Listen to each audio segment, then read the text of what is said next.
In lead rope soloing or climbing by yourself, everyone's really focused on the device that they have hanging right here. But you say there's a bigger danger that most people are not focused on. Maybe not bigger, but the danger that is the elephant in the room is how much slack is in the system. It doesn't really matter if the device catches, if it's too late, if you already had to hit a ledge or are going to hit the ground. Slack can build up more in lead rope solo systems than in any other regular belay scenario. You have a really popular video about lead rope soloing, kind of like the A to Z for your style. We are building on that. If you have not seen that, please go watch it. Now you just put out a helpful video that is you demonstrating this all the way up. Let's review your video and then I will interject where I have some questions. In this video, we're going to do a deep dive into backfeed prevention, which is one of the hidden dangers of lead soloing. And by backfeeding, I mean the weight of the rope pulls slack down backwards through the route and creates hidden slack that you may or may not know about, causing larger than expected falls. So with my anchor today, I'm going to use the compact Comfort Catch rubber absorber in my anchor.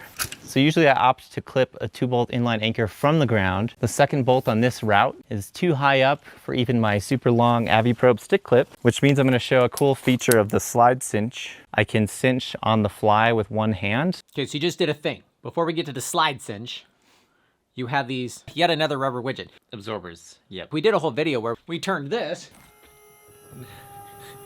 into this. The weight of that first anchor point with the absorber will pull the rope down. So you do actually need that quick link cincher for holding that absorber upward. So now that we have this absorber for lead rope soloing, gives us a comfortable catch. This rubber stretches till this sling bottoms out.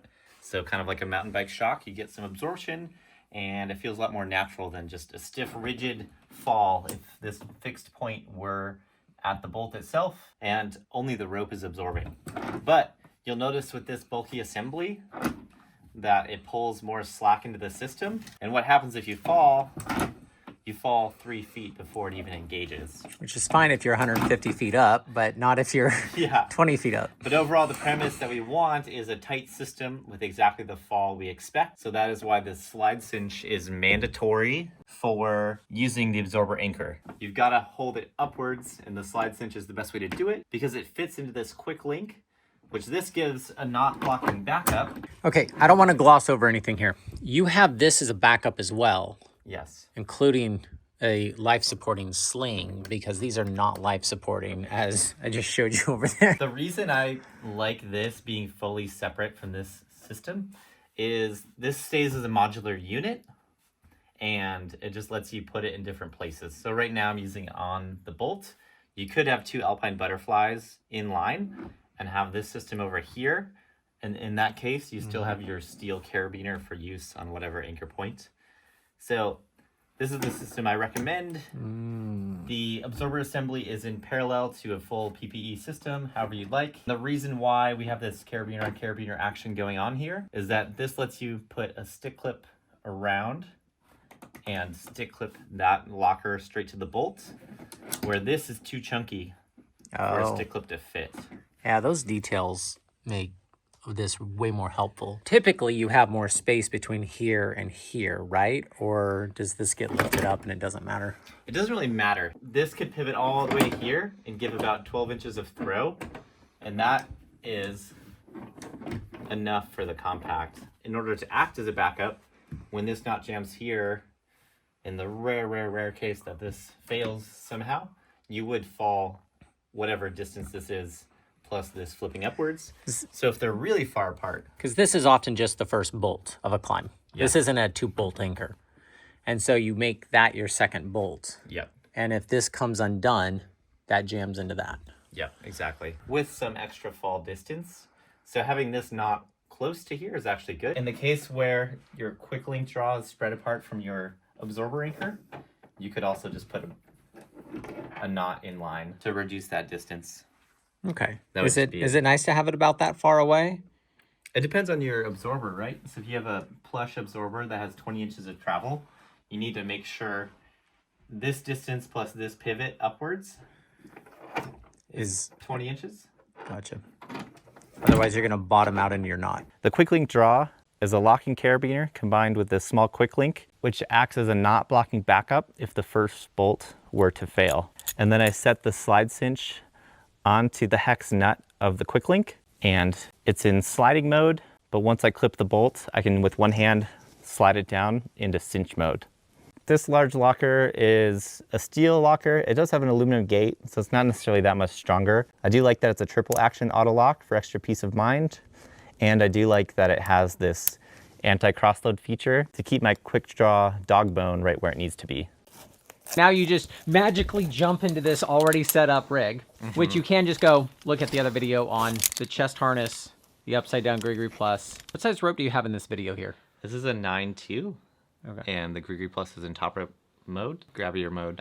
We have done videos where we fall test very close to the ground, and you definitely want to make sure you're in grabby mode, because the delayed catch could be very bad. Oh, how comfort was that? That was comfortable. I don't want to do without those bands. I'm gonna do my cash loops. Today I'm using clove hitches on upside down carabiners on a 30 centimeter sling that's acting as a third gear loop for this side, and is girth hitched to my harness to create a little bit of extra redundancy. All right, so you have your cash loops, you're climbing, you stuck clip the first one, but not your second one because it's too high. So this is me climbing on a 1-bolt anchor. Well, only for the first part. Everyone leads on a 1-bolt anchor When for you're their first section. Yes, exactly. Do you get crap for that? I haven't in this one, but I'm waiting for it. And what I would say is go to a sport crag and watch people dog at the third bolt all day long and think about what would happen if that bolt were to fail. Yeah. They are on a 1-bolt anchor Yeah. all the time. Yeah, everybody really likes their 2-bolt anchors at the top, but they did some sketchy stuff to get up to there. Yeah. Climbing is dangerous. It's on all your gear for a reason. I'm up to my second bolt, and like I said, I'm gonna deploy my quick link draw. I feed out slack like normal clipping. Like any clipping, when you're this close to the ground, you're... Notice how the rope curves around that bulge. Yeah. And when you're using the absorbers, there's more movement of the rope, and that can create a sawing motion. That's something to watch out for. So you have these new rope protectors. Could you use one there? You totally can use the rope protectors on lead for lead soloing. They're 2-hand install, so it's a little harder to do that while you're going mid-pitch, but I could have taken the moment, hang there, set it all up with 2 hands. So it's a 1-hand removal. Yeah. It's a 2-hand install. 2-hand install. They say show, don't tell. So this is what that anchor could have looked like. I could have used a rope protector at that abrasion point. So then when this absorber stretches and gives 13 inches of movement here, the sawing is protected by the protector. Peace of mind if you're falling repeatedly on your lead rope solo project. So it does take 2 hands to install, but you could have had this on the rope before you set off if you had stick clipped it from the ground, and you can slide it up and down to set it in position. And then when it's time to clean the route, you take advantage of the rip strip technology, and it takes 3 seconds to remove. Now that is just an added benefit. If you were top rope soloing, it would look like... I just rappelled in from above. I have an abrasion risk here, and I had been talking about these slip knots that allow you to isolate the rope so it's loose up by the abrasion risk. After a while of talking about slip knots, I realized the reason why I was talking about these is because I disliked all rope protectors. What I really wanted was a rope protector that you could rip off with one hand and get out of your way. So now That's you what I just made. don't even do this at all. How do you put it on? Why is yours so special? Most other rope protectors are one fabric wrap that velcros to itself. So you have to Super pull it annoying. apart with 2 hands. You don't want to have to stop and do that. You want to be able to pop off with one hand and roll the Velcro down. Falls into 2 pieces. And then this little carabiner is the rocking carabiner. Okay, hang on to the rock and show us how fast this is in 3, 2, 1. So you can rip it and just leave it on that carabiner. Or you can rack it and put it on your harness. And I'm still on that tiny little crimp, and I just carry on. An added risk for the comfort catch is there's just more rope movement. You need to be cognizant of rope wear. If you're taking repeated falls, you should be visually checking all the wear points. Make sure there's no core shots appearing. Make sure the thing holding you is not getting seesawed. When you're this close to the ground, you're in a dangerous position when you're feeding out slack.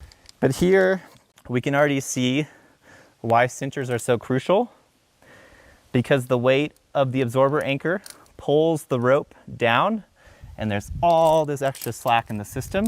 With the slide cinch, all I do is pull down with one hand and then cinch upwards. And there we go. We have a 2-bolt inline anchor. If this bolt were to somehow fail, this knot is going to jam into this quick link. I'm personally comfortable with that. With a route that has clean fall potential, you could also tie an inline blocker knot in the rope a little closer to the quick link, and your knot blocking backup would engage a little sooner. The knot jamming into the quick link is a test we did in our other video, and it's so awesome that I'm going to show it again to you in this video. So is it a backup? Yes. When is it a backup? It's a backup after about 7 extra feet of falling based on the bolt spacing. It depends when you fall of are you going to hit something that's dangerous? It's like insurance with a deductible. So along for the ride on the pitch with me, I have some regular quick draws and I have some quick draws with white soft cinches installed. But since I just cinched on that bolt, I'm just going to clip a regular draw for this one and keep on climbing. But pretty much right away, you can see how backfeed quickly happens, even just 6 to 8 feet out from the bolt. So this means I'm gonna want cinchers every other bolt, maybe every 3rd bolt, to make sure while I'm climbing, this doesn't happen. That is dangerous. You don't want extra slack building up without knowing it. There's actually a question in the comments why you have a confusing rack of quick draws instead of just having all these cinch things. This is a rubber widget. This is the Avant soft cinch. It's a super niche carabiner insert that is flexible. Clip the rope and pull it, and then it soft holds the rope in place, but the rope can still pass in the case of a fall. What diameter of rope does this work for? Do you just slide it down if it's smaller? Exactly. It's a pretty universal item. You actually heat it up in warm water to install it onto the carabiner. So you get it all soft, and then you jam it on around the nose of the carabiner and set it in place. And it's semi-permanent. You can totally take it off, but it's really only a 1 install situation because it'll get loose. So you have a dedicated, at least carabiner, but it really makes sense to have dedicated draws for lead soloing. And which quick draw is this? This is the Edelred Mission, which works super well, but honestly, it works with 90% of always carabiners. Need to be a I-beam D shape? The I-beam definitely helps. The way these wings flap side to side, you do want some resistance to spinning of that rubber, and the I-beam matches that detent shape exactly. And now back to the question, why don't you just climb with just those? You could totally have these on every bolt if you wanted to. It's going to be a tighter system. It's not going to affect the fall. These slide through with tens of pounds of force, really not that much more than the weight of the rope. I only have 5 ever installed on my carabiners. Something to consider with the soft cinches, you are lead rope solo projecting and you fall in the middle of the pitch and you want to lower to the ground to try again, but you didn't go to the anchor. Unclip the white cincher for any chance of retrieving your rope. Oh, if you had 5 of these in a row. In the carabiner, not in the cincher, that might be an alternative to pull through. But it might pop back in. If you're sideways? If you're sideways, it might pop itself back in. This would stay. You'd pull down from here with like your stick clip, a hook. Exactly. But then if you have 5 of these cinched up You have no everywhere. chance. You're going to waste your energy for the day. I've done this. But you just unclip them and it's fine. Yeah, you just unclip them on the way down. If you're a gear geek and just like that kind of thing, you could totally have a dedicated set of lead rope solo draws and have 10 or 15 cinchers, but you don't really need them. Or never climb with other people and only have your draws with those. You don't want extra slack building up without knowing it. You don't want extra slack building up without knowing it. Makes sense. Do you care about that extra slack being down there if you can see it and you know about it and you're like, that's enough rope for me to get up to my next section? The problem is it can snowball. The further out you get from your last cinch point, the more rope weight there is between you and that point. And if you get to a certain point, it'll literally start auto-feeding and slow zipping Out of the gree-gree? out of the gree-gree, giving you a situation you can't manage. And you're free soloing without knowing it, which is the most dangerous type of Yes. free soloing. And the same advantage of an auto-feeding gree-gree system, a gree-gree system that works really well and lets you climb without resistance, also feeds so well that back feeding happens pretty quickly. So a cincher on that bolt. So the soft cinch is this white rubber carabiner insert. And you can see how it holds tension in the rope. But if I were to fall, rope can still pass through the draw. So if I were to tie a clove hitch or a new knot here, I would effectively be recreating an anchor, and I'd lose all this rope in the system that helps absorb the fall, and I would increase the fall factor force. I do like how you're trying to give us dialogue, but like breathing heavily. You're like trying to be chill about it. It was also like midsummer heat, really sweaty. You can hear the flies buzzing around. So no cincher on that one. Kind of keeping the every other piece theme through these bolts.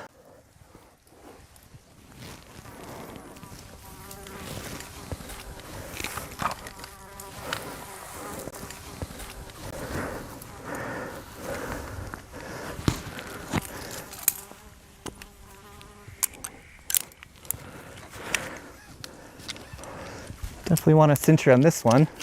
Before the steepness, it's nice to take all the slack out of the system. I know what I'm dealing with before I go try to do some tricky free climbing. The same way on-sighting is a mental challenge and adds an extra layer of decision making, lead soloing adds a whole lot of that. I should have said trad climbing. It's probably closer to trad climbing of how you have all these gadgets and decision making. But yeah, maybe on-site climbing multiplied by trad climbing is like the level of active decision making required to lead solo. Well, you're doing the Blair's job. Yes. And the climber's job. But making a YouTube video while doing it adds another layer. Looks like I'm gonna do a cast drop once I'm even with the bolt, but I think I have enough to get it to the next bolt without needing to drop it here. So I'm gonna keep climbing.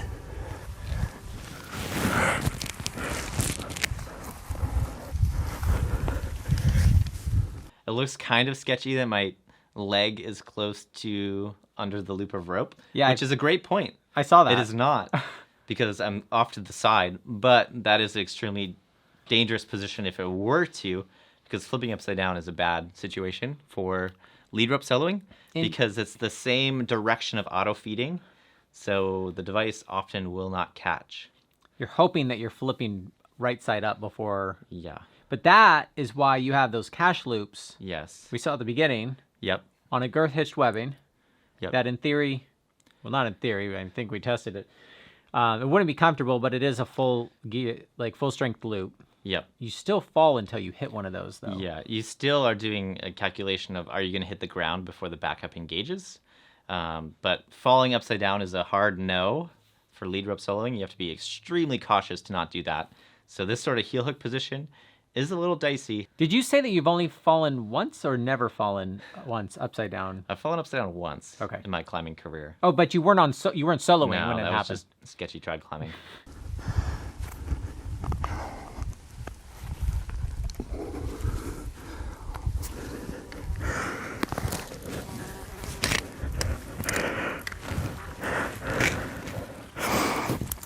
I don't think I need a soft cinch on this one. The other bolt's pretty close. You can see you get a little bit of back feeding, but that's okay. There's not enough rope weight between those 2 points for it to really start spooling and create a huge danger. You don't need a soft cinch on that one because you just happened to grab the one that wasn't a soft cinch and you didn't care? If you are doing some kind of move that's in like a tangly position, like that heel hook, if you don't have a soft cinch on that piece, sometimes it pulls that slack between you and the bolt away and puts it down at the previous bolt, which could be a good thing for tangling. Sometimes it's better to not have a cincher at that piece so the slack is not between you and the bolt, it's down. I know you're trying to keep this simple for people to understand. I mean, it's complex if you do it right. Yeah, we kept it simple for the video. This is like... It's a 10-minute video that's a great demonstration, but I felt like this was really helpful for the weeds.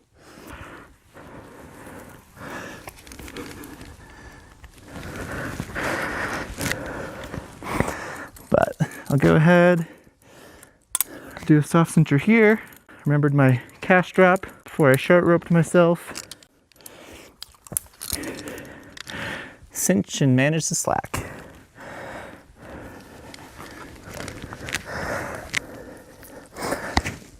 So I do have a cincher right there, but it's kind of pumpy here.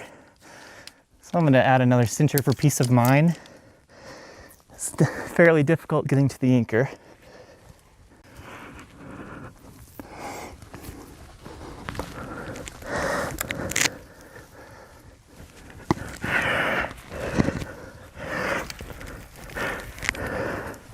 And when you do have a cincher, slack builds up between you and the bolt. It's worth being mindful. You don't want to tangle with that loop in any way. When you're sport climbing, you're resting, you're trying to get into that zen state of not thinking about anything, free your mind. When you're lead soloing and you're resting, you're literally calculating, okay, like the bolt is 6 feet up, I have 5 foot droop in my cash loop, I should be able to make it, I need to get to that position, clip there with this cincher, and then do 2 moves, good rest, drop the cash loop. I'm tired watching this. Yeah. This route shows kind of a dramatic roof position where the lead soloing doesn't feed so well. So I'm gonna add some moves and go a little higher. Pretty hard to clip high with lead rope soloing in general. You have to feed slack down and then clip up with that slack. And if you're horizontal, your cash loop is draping. It's draping across you, adding friction on the brake strand. It just doesn't really auto feed very well. So a tactic is to climb past the bolt, clip later, slightly scarier. So you don't have to feed it down, which is a vulnerable time. It would be a bad time to fall. I'm convinced.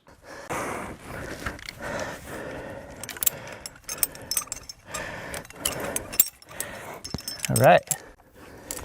So on a steep pitch, just like normal, it's helpful to tram in. My hands are not on my gree-gree. Can you believe it? I was waiting for some comments on that one, which would be ironic because I did just climb the entire pitch, trusting my gree-gree to catch me if I were to fall. So yes, I'm going to shamelessly rappel with my hands off my gree-gree. Well, there's a lot of things that are outside the scope of normal here. There's another concern about backfeeding. The hidden danger of lead rope soloing is great if you have your own quick draw, but you have permanent quick draw, permanent draw, and a cam. Do you have a solution for that now? Because last year you didn't. I did come out with a third cincher.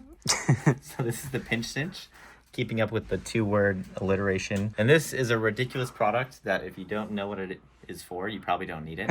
It's like niche of the niche. But yes, it is a rubber clothespin. And the rubber clothespin is for lead rope solo projecting on permajod routes, which is ridiculous, yes. But it adds backfeed prevention without requiring your own installed insert. A slightly more mass market appeal is for lead rope solo trad climbing. If you have a soft cinch, it can pull the cam upwards. Ooh, that's bad. With the absorber stretch, there is enough movement to pull those cams upwards. So if this was just your normal trad climbing setup, the pinch cinch can go as a blocking piece above that cam. So it stops backfeeding, but if you fall, it doesn't pull the cam upwards. And the reason it's not just a clothespin is that the clothespin's gonna fall into 3 pieces if you fall and litter the crag. This little leash is litter prevention. So lead rope solo cragging does sound a bit ridiculous. A lot of people think about lead rope soloing as a way to go have a big mission alone.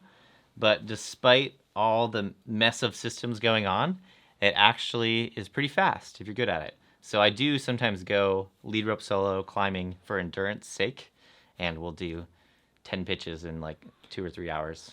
Also, it's like there's other people around, but you might not have somebody who wants to belay you every day. We said this in the last video. If you want to go climbing alone, you probably should just go top rope solo climbing.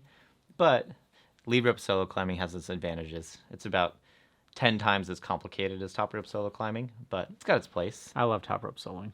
Gonna undo my chest harness, drop all my cash loops. So now I just have a free tail all the way down to the ground. And that's actually what I'm wrapping on. And there's no transitions required because the anchor is open carabiners, easy clipping, and I just zip down this tail. That was easy, right? You clip, 2 carabiners at the anchor. That's an open system. We love open systems. Hooks. This is like a really nice one, right? It's stainless and double gate. The problem is if you just have rings up there, like this anchor that we mocked up here. I live in Flagstaff, Arizona, and every single thing has lowering hardware on it. Nice. I lived in Salt Lake City and nothing had lowering hardware on it. So you might be hosed based on where you live, because if there's not something to clip into and there's only rings to thread the tail of the rope through, you do have to go in direct, and pull up the tail of your rope, undo your gree system, and then make sure you put it on correctly. Weight that system before you undo your previous. Closed and systems introduce risks that just don't need to be there. There's already plenty of risks. Yeah, I think everything should have moosies on it. I kind of think that adding moosies to anchors is a fair community service. If you have a community that doesn't take them off. And I have my Gree Plus, and it's in top rope mode, which means it's extra grabby. So I personally, with this much rope weight on the brake strand, feel pretty comfortable using 2 hands to clean the draws.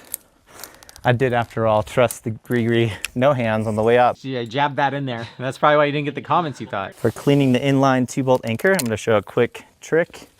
First, we disengage the cinch, and then you can clip your PAS to the quick link, and then we undo the bolt side of the quick link draw. So you can see I'm now clipped through the quick link, and I slide down until the quick link jams against the knot. And this is the same sort of knot blocking action that allows it to be a backup to this first bolt in the anchor system. And I can fully weight that side of the rope. So now I'm weighting both sides, and I can undo this bolt and swing out into the trees and zip to the ground. As much as there's extreme gadgetry going on, all the gadgets are to increase efficiency, even though there's a lot going on. And this is a really cool one. On your way down, you can clip in, clean your ridiculous 2-bolt inline anchor really quickly, and then zip on to go do your next pitch. Personal philosophy, always weight the next system before you undo the previous. Even on multi-pitch climbing, when I'm setting off to try a pitch, especially if it's hard, I need a little mental confidence, I'll have my partner take. It kind of annoys people, but I'll clip through a directional off the belay, the directional we just talked about needing, and I'll have my partner take. It's kind of uncomfortable, like, okay, I'm on that system, undo my PAS, chalk up, take a breath, and then I set off. Yeah. Always weight the next system before you undo your previous. But I think it's a real tragedy when people get hurt only because they didn't lean back on their rappel system before unclipping. They'll unclip their PAS, and then they remove it, they'll clip it off, they'll lean back, and they weren't like, the carabiner wasn't in the ATC, the Gree was in backwards, the cave racks all the bars get popped. It's like just a little bit of that right before you go. It's very similar to the backfeed conversation of getting hung up on the device itself. Is it safe enough? Is it strong enough? But missing some of the big picture elements can be a real danger. Yeah, I find a lot of people focused on are bolt safe. And that's why we broke so many bolts on this channel, because everyone's worried about what we think is the wrong thing when there's plenty of other stuff to. You only have so much worry in you. Yeah. And so worry about the right stuff. I mean, I don't have any more questions. I know this is dangerous. What other off-label usages can you think of for the pinch? I could see using it for big wall sunshade. Pinching pinches. Wow.